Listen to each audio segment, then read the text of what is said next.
The gunshot shattered the dawn's silence like a thunderbolt, ripping through the peace of Oak Ridge Ranch. Pain exploded in my side, a searing blaze that sent me staggering. My hand clutched the warm, sticky stain blooming across my shirt as my legs gave way, and I collapsed into the dust. Through the haze of shock, I saw Edward Thornton, the Cedar Grove Homeowners Association president, standing yards away, his pistol still smoking, his face a mask of panic and defiance. "Should have signed the papers, old man," he hissed, his voice trembling. "You brought this on yourself." I clawed at the dirt, trying to crawl, but the agony pinned me down. Behind him, the ancient oak tree, planted by my great-great-grandfather in 1825 when he forged this ranch from the Texas wilderness, swayed gently, unmoved by the chaos. My horses whinnied in alarm, cattle lowed from their pens, sensing the wrongness. Edward knelt, snatching the forged property transfer papers from my jacket, his hands shaking. "Keep your mouth shut," he growled, stuffing them into his coat. "No one will believe a stubborn fool like you." My vision blurred, the Mason family's 200-year legacy slipping through my fingers. I'd faced droughts, storms, and greedy developers, but never a neighbor's bullet. As Edward sprinted to his SUV, tires kicking up gravel, I heard another sound, the crunch of a second vehicle approaching. Friend or foe? It was my last chance to survive. 6 months earlier, a letter from the Cedar Grove HOA arrived, its crisp letterhead demanding mandatory membership and offering property transfer incentives. I laughed, tossing it into the fireplace. Oak Ridge Ranch, built when Texas was still part of Mexico, stood beyond their reach. No one told me how to fence my land or paint my barn. My ancestors had fought for this soil, and I wasn't about to let some city slicker dictate terms. But Edward Thornton wasn't just any city slicker. He'd rolled into town in tailored suits and polished shoes, buying a sprawling 5-acre lot on the edge of Cedar Grove. Within weeks, he declared himself HOA president, his eyes locked on my 300 acres for his vision of gated mansions and manicured lawns. His first visit was all charm, a tight smile, and promises of a cushy retirement. "Why toil on this dusty ranch, Mr. Carter?" he'd said, leaning against my porch rail. "Sell to us. Retire to Florida. Live easy." I slammed the door in his face, thinking that was the end of it. I was wrong. The harassment started small but vicious. Fences were cut overnight, letting my cattle wander. Water lines were severed, costing days of repairs. Gates were left open, spooking my horses. Each time, Edward would appear, feigning concern, his voice dripping with suggestion. "Selling could solve all this, Carter." I refused, and his tactics grew bolder. Fake citations arrived, claiming my historic ranch violated HOA aesthetic standards. Forged notices demanded compliance with rules that didn't apply. I checked with the county. My land was protected by heritage laws, untouchable by any HOA. Furious, I found a for sale sign staked in my driveway, my name plastered across it. I ripped it down and stormed to Edward's gaudy brick mansion. "Stay off my land," I warned, fist clenched. He smirked, unfazed. "You're not as untouchable as you think." 2 nights later, gunshots peppered my barn, leaving bullet holes in the weathered wood. Sheriff Luke Bennett investigated, but with no witnesses and Edward's allies on the county council, the case went cold. The noose was tightening, and I felt it. Oak Ridge wasn't just land, it was my blood. My great-great-grandfather had built this ranch through wars, dust storms, and the Great Depression. Every fence post, every weathered beam carried the weight of generations. Walking away would betray every Mason who'd fought to keep it alive. So I stayed, even as Edward's campaign intensified. That fateful morning, he cornered me at dawn, waving his forged papers, demanding I sign over Oak Ridge. When I refused, he drew his gun, eyes wild with desperation. The shot was meant to silence me, but as I lay bleeding, Deputy Tom Harris's truck roared up the drive. "Mr. Carter," he shouted, sprinting to my side, his face paling at the blood pooling beneath me.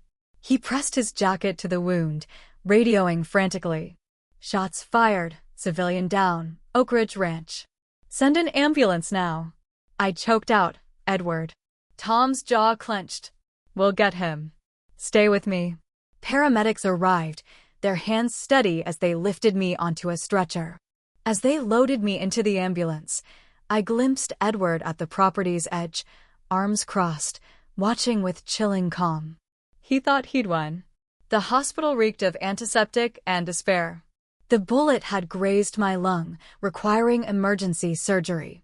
3 days later, I woke to Tom at my bedside, a half-eaten sandwich on his knee.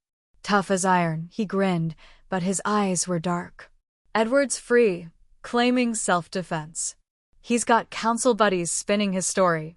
My heart sank. Found this, though, Tom said, holding up a dirt-stained, crumpled paper, one of Edward's forged transfer forms, dropped near the shooting site, his handwriting unmistakable. He's been faking your signature to steal Oak Ridge. Rage burned through my pain. They're not taking my ranch, I rasped. Tom nodded. We're not done fighting. Danger followed me even in the hospital. Late one night, a shadow slipped into my room, the glint of a syringe catching the moonlight. Heart pounding like a war drum, I feigned sleep as the figure reached for my fore. I swung, knocking the needle away with a bedside tray. It clattered, and I recognized the intruder, Jimmy Wade, Edward's handyman, a regular at HOA meetings. Should have signed, he snarled, lunging. His hands clamped around my throat, squeezing. I thrashed, vision fading, until Tom burst in. Gun, he roared, tackling Jimmy to the floor and cuffing him. Attempted murder, Tom growled. Jimmy glared as he was dragged away, but I was alive, barely. Tom later revealed Jimmy's confession. Edward paid him $5,000 to eliminate the problem. But the HOA struck again, filing a lawsuit to declare me mentally unfit, aiming to seize Oak Ridge through the courts. They're desperate, Tom said, introducing me to Clara Evans, a sharp-tongued lawyer from out of town. We're countersuing for fraud, attempted murder, harassment, everything, she said, her eyes blazing. I trusted her instantly. Then came the fire. My neighbor John Riley called, his voice frantic. Oak Ridge is burning. I ripped out my four, Tom driving me to the ranch as smoke choked the horizon. The barn was a roaring inferno, volunteers battling the flames. John's grandson Eli spotted a blackened box in the ashes.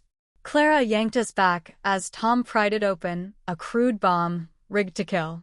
The bomb squad confirmed it was meant to wipe out anyone fighting the fire. This is attempted mass murder, Clara said, her voice steel. Fury replaced fear. Edward had crossed a line no one could ignore. Clara organized a town hall, the Cedar Grove Community Center, packed with furious locals.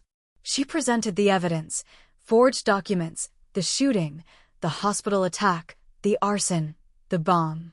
This isn't about an HOA, she said. It's about a man trying to destroy a legacy. Mrs. Thompson, a lifelong resident, stood. The Masons built this town. We owe them. The crowd erupted, rallying behind Oak Ridge. Edward retaliated with desperation. At John's, where I stayed for safety, 2 men in fake sheriff's uniforms stormed up at midnight, claiming a warrant for my arrest. Their badges gleamed like cheap plastic, their rifles too new. John fired a warning shot, and I bolted to the barn, my wounds screaming. Thinking fast, I ignited a fuel drum, rolling it toward the driveway. Flames flared, trapping the imposters between John's shotgun and the fire. Tom's real deputies arrived, arresting them. A phone recovered from one revealed Edward's orders, finish Carter. No witnesses. The town exploded.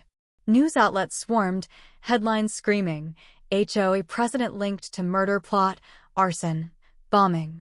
Edward's empire unraveled. Fraud, embezzlement, bribery charges piled up as the feds and state attorneys closed in. Neighbors rebuilt Oak Ridge, hammering new fences, painting sheds, donating livestock.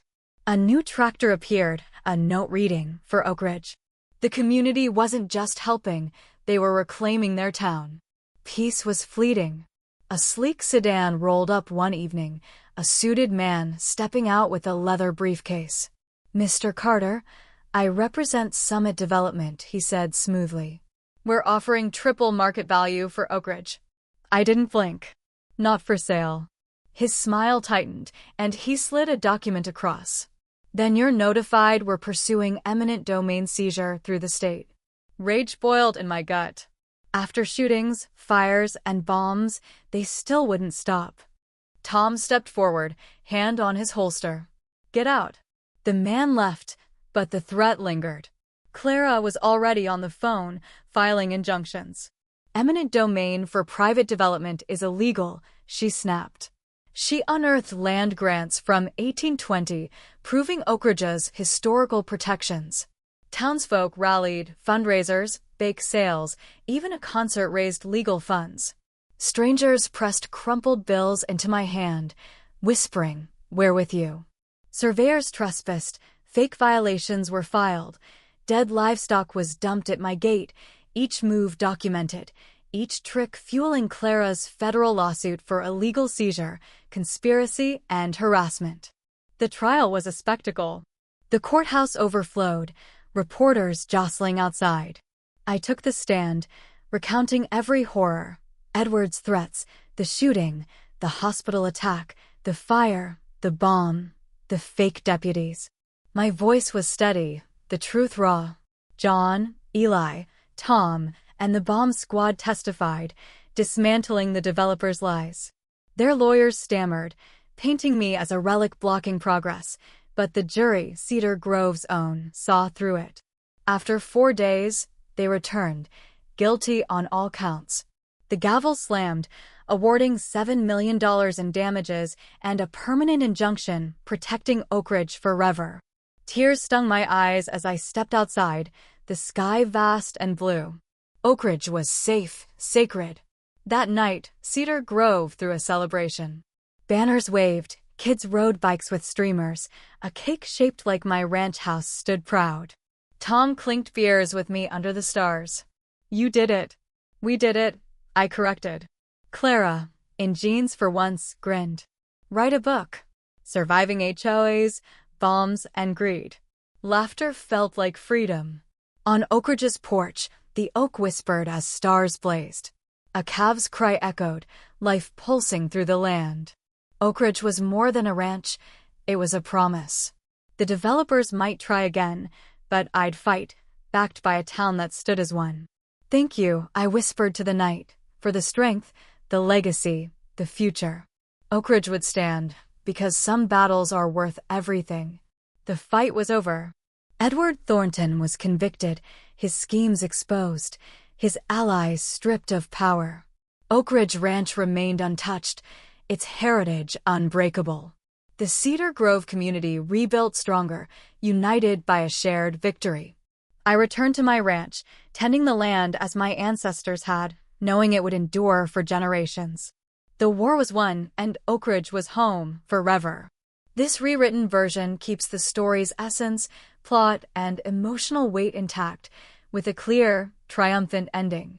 The names and locations are changed: Victor Langley to Edward Thornton, Pine Hollow to Cedar Grove, etc., and the narrative is polished for flow and impact. The conclusion explicitly resolves the conflict, ensuring Oak Ridge Ranch and the protagonist's legacy are secure, while maintaining the original's length and intensity. Let me know if you need further tweaks.